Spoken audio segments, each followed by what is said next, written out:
Bonjour, alors bienvenue pour cette nouvelle vidéo. Aujourd'hui, je voudrais vous parler de la nécessité des dons du Saint-Esprit. Vous voyez, les dons du Saint-Esprit, ce ne sont pas des auxiliaires qu'on peut utiliser de temps en temps, un peu, vous voyez, comme un moteur auxiliaire dans un vaisseau spatial. Vous avez déjà vu les films de science-fiction où le moteur, d'un seul coup, le moteur principal est cassé, et donc du coup, on va allumer le moteur auxiliaire et essayer d'atterrir tant bien que mal. Eh bien non, les dons du Saint-Esprit, au contraire, sont absolument essentiels et font partie du moteur principal. Pourquoi? Eh bien parce que le but de notre vie, c'est la sainteté. Jésus nous dit « Vous serez saints comme votre Père Céleste est saint ».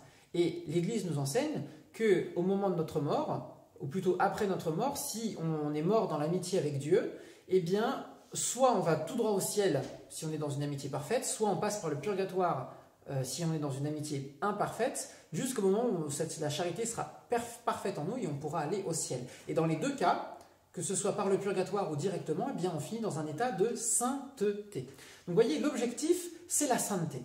Seulement, eh bien, on fait l'expérience que la sainteté, ce n'est pas possible par nos propres forces. De la même manière qu'on ne peut pas réparer, qu'on ne peut pas payer pour le moindre de nos péchés, fût-il tout petit, eh bien, de la même manière, on ne peut pas progresser dans la sainteté, on ne peut pas devenir des saints sans l'aide et sans les dons du Saint-Esprit.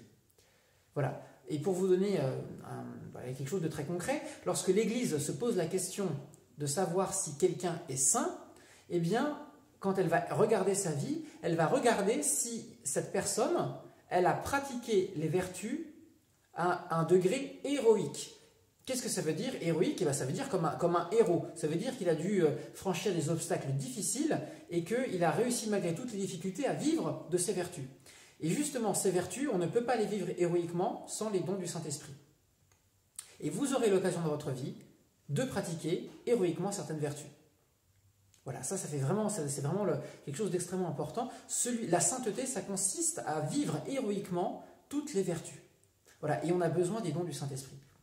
Vous voyez, donc en fait, les dons du Saint-Esprit, les 7 dons, perfectionnent chacune des 7 grandes vertus chrétiennes, donc la foi, l'espérance, la charité, la justice, la prudence, la tempérance et la force.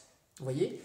Alors je vous laisse regarder, chercher un peu les équivalences, vous verrez que chaque don perfectionne une de ces 7 vertus pour justement les amener à un degré héroïque. Vous voyez? Et donc on ne peut pas vivre sans les dons du Saint-Esprit, c'est pas possible, on en a besoin.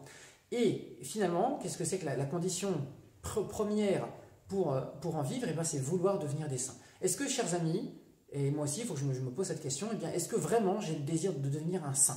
Si ce n'est pas le cas, comment voulez-vous que les dons du Saint-Esprit viennent en nous? Il faut vraiment vouloir devenir un saint, et si on n'a pas envie, eh bien, il faut demander cette grâce au Saint-Esprit. Voilà, demander au Saint-Esprit de vouloir devenir un saint, et vous voyez, en passant, le Saint-Esprit va nous donner, vous voyez, ces dons, va commencer à les faire germer en nous. Voilà, eh bien, je vous souhaite une très bonne journée, je vous dis à demain pour le dernier jour de la neuvaine. Au revoir.